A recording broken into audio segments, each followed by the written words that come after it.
यह डिक्टेशन आपको achievers classes की तरफ से दी जा रही है।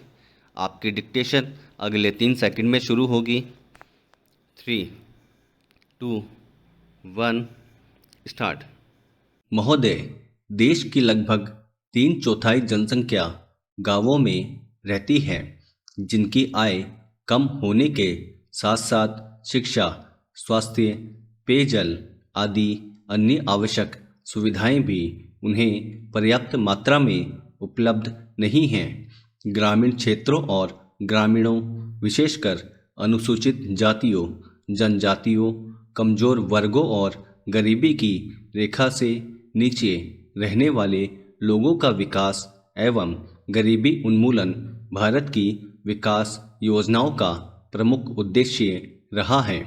ग्रामीण विकास का व्यापक दायरा है, जिसमें ग्रामीण क्षेत्रों एवं ग्रामीणों के जीवन स्तर का सर्वांगीण विकास शामिल है। इसका अर्थ निर्धनतम लोगों की अपने स्थानीय सामाजिक एवं आर्थिक परिस्थितियों में उत्पादन क्षमता की वृद्धि है।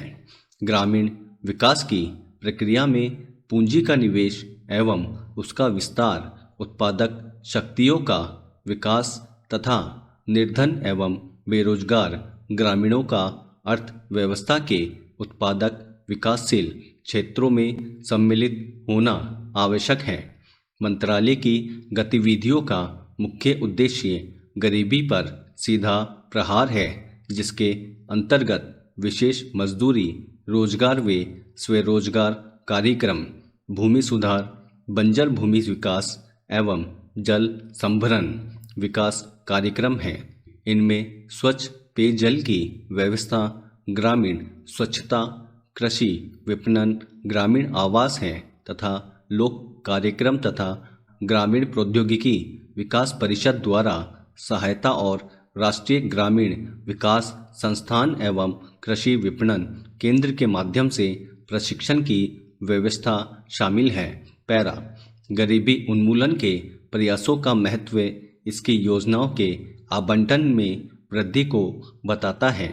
जहां 9वीं योजना में इसका परिव्यय 40,000 करोड़ रुपए था, उसे बढ़ाकर 10वीं योजना में 80,000 करोड़ रुपए कर दिया गया है। इस बढ़े हुए परिव्यय के साथ साथ, जैसा कि पंचायती राज संस्थाओं से संबंधित महत्वपूर्ण संविधान अधिनियम 1992 में बताया गया है, लोगों की कार्यक्रमों में बेहतर भागीदारी प्राप्त होगी, जिससे निर्धन ग्रामीणों के जीवन स्तर में सुधार लाने के प्रयास को नई दिशा प्राप्त होगी। ग्रामीण क्षेत्रों में गरीबी उन्मूलन के राष्ट्रीय प्रयास में ग्रामीण विकास मंत्रालय के मुख्य कार्यक्रमों को दी गई नई दिशा की एक झलक इस पुस्तिका में प्रस्तुत है। ग्रामीण गरीबी की समस्या कम ग्रामीण उत्पादकता और अल्प रोजगार व बेरोजगारी से जुड़ी है। यद्यपि विकास की सामान्य प्रक्रिया के अधीन ही उत्पादक रोजगार के अधिकाधिक अवसर सृजित किए जाते हैं, फिर भी ग्रामीण लोगों के लिए रोजगार पैदा करने तथा आय के कुछ न्यूनतम स्तर प्राप्त करने हेतु विशेष रोजगार कार्यक्रमों की सतत आधार पर जरूरत है। उपयुक्त उद्देश्य को ध्यान में रखते हुए समय समय पर रोजगार सृजन की विभिन्न योजनाएं चलाई गई थी। 7वीं योजना के आखिरी वर्ष में 1 अप्रैल 1989 से उस समय विद्यमान 2 रोजगार कार्यक्रम, राष्ट्रीय ग्रामीण रोजगार कार्यक्रम और ग्रामीण भूमिहीन रोजगार गारंटी कार्यक्रम को जवाहर रोजगार योजना नामक ग्रामीण रोजगार कार्यक्रम में मिला दिया गया था। जवाहर रोजगार योजना का मुख्य उद्देश्य ग्रामीण क्षेत्रों में बेरोजगार पुरुषों तथा महिलाओं के लिए अतिरिक्त फायदेमंद रोजगार का सृजन करना है। ग्रामीण आर्थिक आधार ढांचे को सुदृढ़ बनाकर सतत आधार पर रोजगार के अवसर सृजित करना है।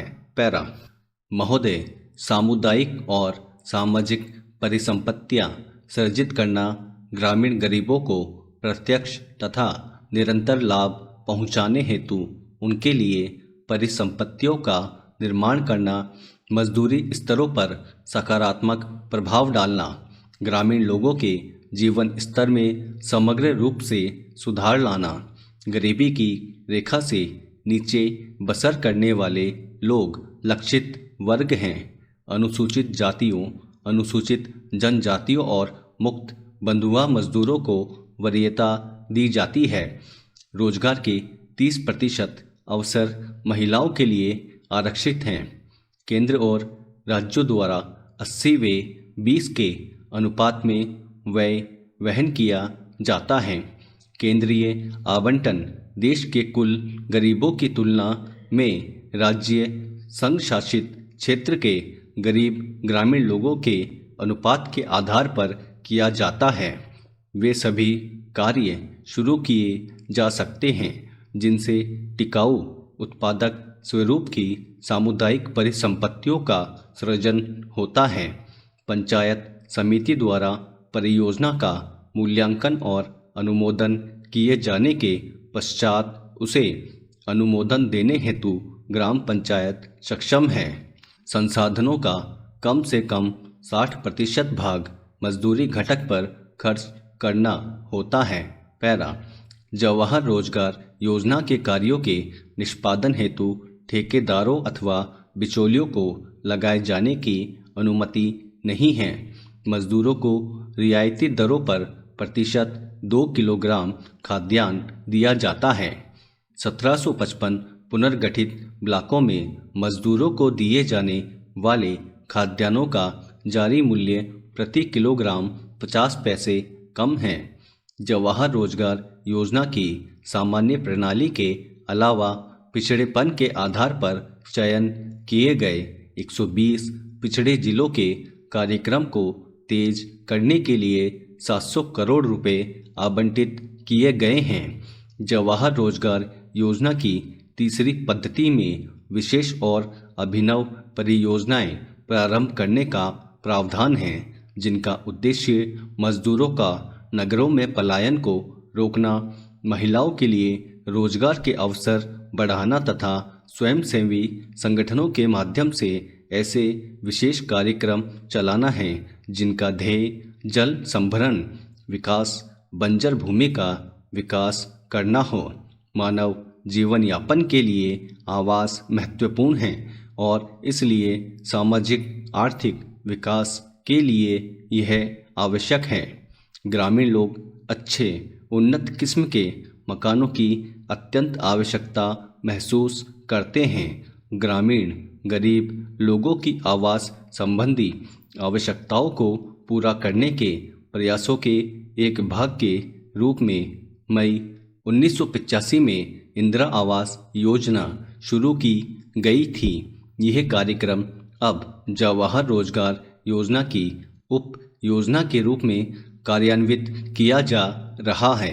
इस कार्यक्रम का उद्देश्य गरीबों में निर्धनतम लोगों के लिए निःशुल्क रिहायशी मकानों का निर्माण करना है।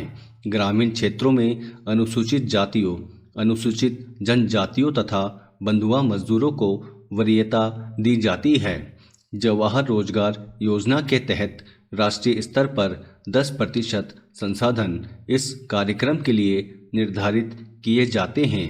जिलों में निधियों का वितरण अनुसूचित जातियों, अनुसूचित जनजातियों तथा मुक्त बंधुआ मजदूरों की कुल ग्रामीण जनसंख्या में से इस विशेष वर्ग के गरीबों के अनुपात के अनुसार किया जाता है। मकानों का आवंटन लाभ भोगी परिवार के महिला सदस्य के नाम किया जाता है। स्टॉप। दोस्तों, अगर आप चैनल पर नए हैं तो चैनल को सब्सक्राइब करना ना भूलें और बेल आइकन पर क्लिक करें। Thank you.